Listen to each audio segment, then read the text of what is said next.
어느 여름밤 서울의 한적한 동네에 사는 민지라는 대학생은 오랜만에 집을 청소하기로 마음먹었습니다.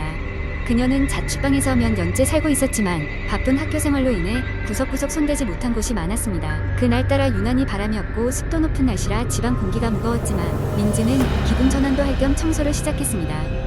청소를 하던 중 민지는 침대 아래에서 낡은 일기장을 하나 발견했습니다. 평소에 보지 못했던 물건이라 이상하게 생각했지만 일기장을 열어보니 자신의 이름이 적혀 있었습니다. 철부지 시절 썼던 일기장이겠거니 생각하고 넘기던 그녀는 그 일기장에 적힌 날짜들이 지금과 일치한다는 것을 깨달았습니다. 하지만 실제로는 기록한 적이 없는 알 수 없는 사건들이 세세히 적혀 있었습니다. 더욱 소름 돋는 것은 그날 저녁 일기장에 적힌 미래의 기록이었습니다. 오늘 밤 정체불명의 소리가 들릴 것이다 라는 문장이었죠. 민지는 혹시나 하는 마음에 긴장했지만 이내 웃어넘겼습니다.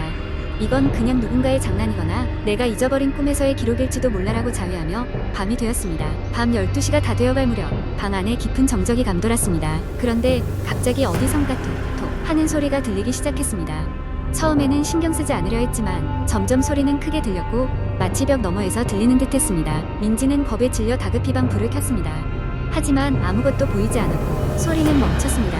아무래도 착각이겠거니 생각하며 불안한 마음을 진정시키고 다시 잠자리에 들었습니다. 그러나 이내 다시 그 소리가 들려왔고 이번에는 훨씬 더 가깝다고 느껴졌습니다. 떨리는 손으로 휴대폰을 집어 들고 친구에게 전화했지만 신호만 갈 뿐 아무도 받지 않았습니다. 이게 대체 뭐지? 민지는 겁이 났습니다. 결국 그녀는 이 소리를 추적하기로 마음먹고 조심스럽게 방 밖으로 나갔습니다. 소리는 복도 끝에 있는 작은 창고 쪽에서 나는 듯했습니다. 창고 문을 열자 낡고 부서진 가구들 뿐 아무것도 없었습니다. 다시 방에 들어가지 않았습니다. 대신 민지는 일기장을 다시 펼쳐보기 시작했어요. 일기장 마지막 장에는 충격적인 문구가 적혀 있었습니다. 새벽 2시 그 소리의 주인공은 너에게 아주 익숙한 누군가일 것이다 라는 문장이었습니다. 민지는 혼란스러웠습니다. 그리고 그 순간 그토록 듣기 싫었던 문 두드리는 소리가 이번에는 더 강하고 선명하게 들려왔습니다. 마치 방 안에서 들리는 것처럼 말이죠. 당황한 민지는 창문을 열고 밖으로 뛰쳐나갔습니다. 그리고 경찰에 신고를 했습니다. 경찰이 왔을 때는 이미 소리는 사라진 뒤였고 그 어떤 흔적도 발견되지 않았습니다. 이후로 민지는 그 방에 다시 돌아가지 못했습니다.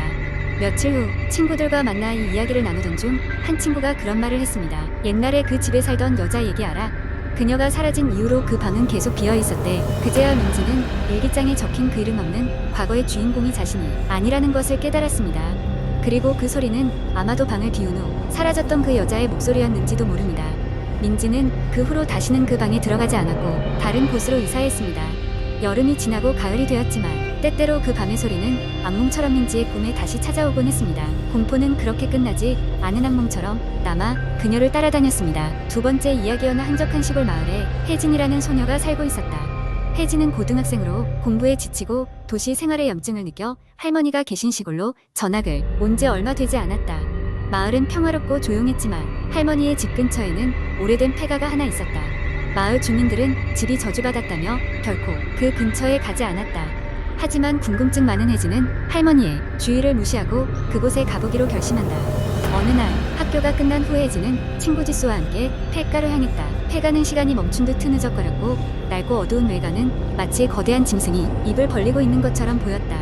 폐가의 문은 녹슨 철문이었지만 약간 밀자 쉽게 열렸다. 혜진과 지수는 손전등을 켜고 조심스럽게 안으로 들어갔다. 안은 예상보다 더 어두웠고 오래된 가구와 먼지가 가득했다. 두 소녀는 벽에 걸린 낡은 사진과 찢어진 커튼, 무너져 내린 계단을 지나쳐 위층으로 올라갔다. 위층에 있는 방 중 하나는 다른 방들과는 다르게 닫혀 있었고 문 앞에 이상한 무늬가 그려져 있었다. 혜진은 용기를 내어 문을 열었다.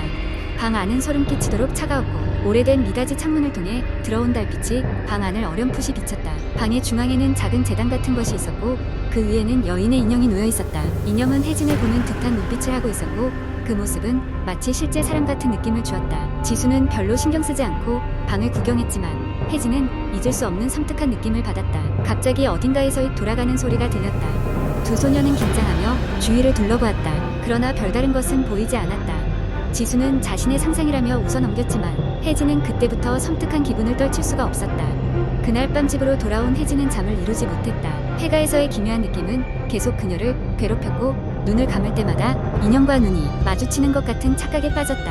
잠시 후 무거운 공기와 함께 방의 온도가 급격히 떨어지기 시작했다. 창문이 열리면서 찬바람이 방 안으로 밀려들었다. 혜진은 벌떡 일어나 창문을 확인했지만 창문은 단단히 닫혀 있었다. 갑자기 그녀의 귓가에 낮은 속삭임이 울렸다. 돌아와. 그녀는 어둠 속에서 누군가 자신을 부르는 목소리를 확실히 들었다. 혜진의 심장은 두근거렸고 그녀는 두려움에 휩싸였다. 침대에 웅크리고 잠이 들려 했으나 그 목소리는 점점 더 가까워졌다. 다음 날 아침, 혜진은 할머니에게 이 모든 일에 대해 얘기했다. 할머니는 놀라며 옛날 이야기를 해주었다. 그 폐가는 오래전 한 여인이 가족과 함께 살다가 불행한 사고로 모두 죽고 홀로 남은 곳이었다고. 그 여인은 슬픔에 미쳐 그만 정신을 잃고 결국 폐가에서 죽음을 맞이했다고 했다. 마을 사람들은 그 여인의 혼이 아직도 그 폐가를 떠돌고 있다고 믿었다. 혜진은 자신의 잘못을 깨닫고 그곳에 다시 가지 않겠노라 다짐했지만 며칠 후 이상하게도 혜진은 본의 아니게 다시 폐가로 향하게 되는 꿈을 매일 밤 꾸게 된다. 매번 꿈속에서 폐가의 인형은 움직이기 시작했고 혜진을 향해 손을 뻗었다. 혜진은 점점 무기력해졌고 그저 그 끔찍한 꿈에서 벗어나고 싶었다. 결국 할머니와 함께 마을의 무당을 찾아가 그 이야기를 모두 털어놓았다. 무당은 심각한 표정으로 고개를 끄덕이더니 혜진에게 폐가로 돌아가 인형을 제자리로 돌려놓으라고 조언했다. 그것이 여인의 원혼을 달랠 수 있는 유일한 방법이라고 했다. 다음날 혜진은 지수와 함께 다시 폐가로 갔다. 그녀는 떨리는 손으로 인형을 들어 올렸고 방 한쪽 구석에 있는 작은 상자에 담아 다시 재단 위에 올려놓았다.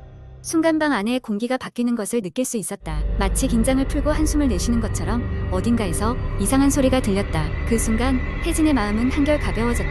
그 일을 계기로 혜진은 다시 일상으로 돌아갈 수 있었고 그녀의 꿈도 더 이상 그녀를 괴롭히지 않았다. 그러나 여전히 마을 사람들은 그 폐가 근처에는 얼씬도 하지 않았다. 그들에겐 그곳이 단순한 폐가가 아닌 오래된 슬픔과 미스터리를 안고 있는 장소였기 때문이다. 그리고 이야기는 이렇게 전해진다. 인형은 아직도 그 자리에서 지나간 세월의 무게를 견디고 먼지 속에 묻혀 누군가의 기억 속에 존재하며 조용히 잠들어 있다고. 세 번째 이야기. 한국 인터넷에는 다양한 공포 썰들이 존재하며 그중 많은 이야기가 사람들의 이목을 끌고 있습니다. 여기서는 그런 공포 썰 중 하나를 길게 작성해 보겠습니다. 물론 이 이야기는 허구이며 오로지 재미를 위해 작성된 것입니다. 그날은 유난히 어두운 밤이었다. 평소보다도 더 검게 느껴지는 하늘 아래에서 별들은 한 점 없이 사라져 있었고 바람은 이상하리만큼 차가웠다. 나는 친구들과 함께 산속의 외딴 펜션으로 여행을 가던 중이었다. 도시의 지친 몸과 마음을 달래기 위해 조용한 곳에서 며칠간 머무르기로 한 것이었다.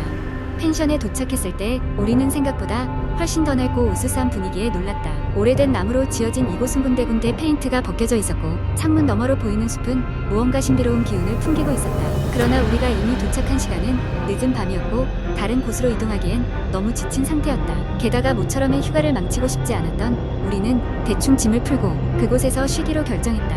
첫날 밤 우리는 각자 방을 배정받고 잠을 청했다. 그런데 자정이 넘어서까지 나는 이상하게도 잠이 오지 않았다. 마치 누군가 나를 지켜보고 있는 듯한 기분이 들었다. 결국 나는 침대에서 일어나 창문을 열고 바깥을 내다보았다. 그런데 그 순간 숲속에서 무언가 움직이는 것이 보였다. 처음에는 바람에 흔들리는 나무, 가지일 것이라고 생각했지만 그것은 점점 더 가까이 다가오고 있었다. 마치 사람의 형상을 한 그 그림자는 숲을 벗어나 펜션 쪽으로 향하고 있었다. 나는 기이한 두려움에 사로잡혀 얼어붙었다. 그 순간 방 밖에서 갑자기 이상한 소리가 들려왔다. 누군가 쿵쿵거리며 걸어다니는 듯한 발자국 소리였다. 나는 간신히 용기를 내어 문을 열고 복도로 나갔다. 복도에는 아무도 없었다. 그저 오래된 전구가 깜빡이며 희미한 불빛을 비출 뿐이었다. 나는 곧바로 친구들의 방으로 향했다. 친구들도 무언가 이상함을 느꼈는지 이미 깨어 있었다. 우리는 모두 불안에 떨고 있었고 무슨 일이 벌어지고 있는 것인지 알 수 없었다. 그때였다. 펜션의 전등이 갑자기 모두 꺼지고 우리는 칠흑 같은 어둠 속에 갇혀버렸다. 당황한 우리는 휴대폰 불빛을 켜고 이리저리 돌아다니기 시작했다. 그런데 그 순간 다시 발자국 소리가 들려왔다. 마치 사람의 발소리가 아닌 거대한 동물이 걸어오는 듯한 소리였다. 우리는 공포에 질려 펜션을 빠져나가기 위해 현관으로 달려갔다. 하지만 문은 이상하게 잠겨있었고 움직이지 않았다. 그때 창문 밖으로는 아까 보았던 그림자가 점점 가까워지고 있었다. 급히 다른 출구를 찾아보려 했지만 펜션의 구조는 이상하게도 꼬여 있었고 아무리 돌아다녀도 출구를 찾기 어려웠다. 우리는 한 방에 모여 문을 잠그고 문 뒤에 바리케이드를 쳤다. 심장이 터질 것 같은 두려움 속에서 우리가 할 수 있는 것은 그 끝이 보이지 않는 밤이 지나가기만을 기다리는 것이었다. 그 그림자는 문 앞에 멈춰 서서 우리를 바라보는 듯했지만 다행히도 더 이상 가까이 다가오지 않았다. 시간이 얼마나 지났을까? 우리는 끝이 없이 긴 밤을 견뎌냈다. 새벽이 되자 이상하게도 펜션은 다시 원래의 평온한 모습으로 돌아와 있었고 문 역시 쉽게 열렸다. 우리는 한시라도 빨리 그곳을 떠나기로 했고 서둘러 차에 올라타 펜션을 벗어났다. 돌아가는 길에 우리는 아무 말도 하지 않았다. 그저 우리가 경험했던 것이 정말 무엇이었는지 그 진실을 알 수 없음을 깨달았기 때문이었다. 그 후로 우리는 그 펜션에 다시 가볼 엄두를 내지 못했다. 하지만 가끔씩 너무 조용한 곳에 가면 그날의 기억이 떠오르곤 했다. 그것이 단순한 착각이었다고 하기엔 너무 생생했기 때문에 우리는 종종 농담 반 진담 반으로 그곳에 무언가가 살고 있다고 이야기하곤 했다. 그저 여행의 피로가 빚어낸 환상일까? 아니면 정말로 그곳에 무언가가 있었던 것일까? 그 답은 지금도 여전히 알 수 없다.